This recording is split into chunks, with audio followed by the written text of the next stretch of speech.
How the Bee Got Its Stinger. Caroline and her dad sat looking out the window, watching the last few leaves fall off the trees.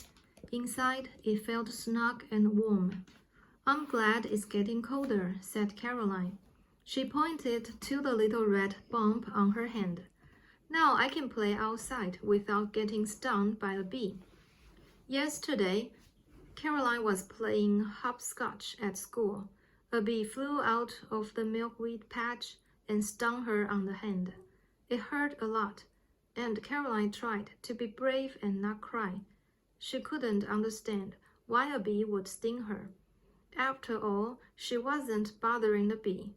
Now Caroline was a little afraid of bees. "Dad, why do bees have stingers?" Caroline wanted to know. "Bees need stingers to protect themselves," said Caroline's dad. "Would you like to hear a story about how the bee got its stinger?" A long time ago, bees didn't have stingers at all. Since bees are really tiny, it was hard for them to protect themselves from bigger animals. The other animals loved the taste of the sweet honey the bees made, so they were always stealing it. "I'll bet you can guess which animal especially liked the honey," said Caroline's dad. "The bears, of course," answered Caroline. "You're right," said Caroline's dad.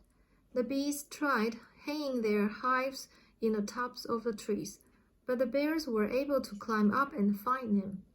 The hummingbirds drank up the golden honey with their long pointed beaks. The squirrels and chipmunks always seemed to find the hives, too. The poor bees had to keep making more and more honey. Since they needed the nectar from flowers to make honey, they had to keep looking for more and more blossoms. Their life was hard. Finally, winter came and the flowers withered and died. The bees couldn't make more money. Since they hadn't been able to store any honey for the winter, they had nothing to eat. So the hungry, miserable bees decided to go see the wise man, Nanabush. "What can I do for you?" he asked. The little bees told Nanabush their story.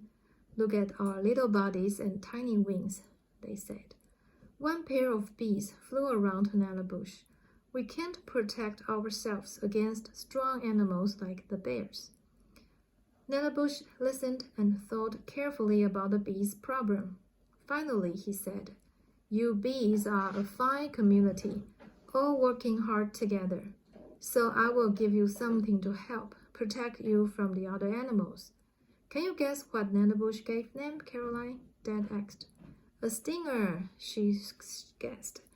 "Exactly. He gave each of them a sharp, pointed stinger at the end of their tail. Now they could sting anyone who tried to take their honey."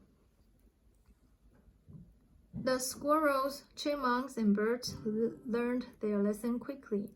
After they got stung a few times, they stopped stealing the bees' honey. But the bear still wouldn't give up. So the bees made a plan. When the bear got near their hive, all the bees got together and stung him at the same time. The bear went yelping and stumbling into the forest. So finally, the bears learned to think twice before stealing honey from the bees, and the bees were able to store enough honey for the winter. They didn't have to fear the other animals anymore.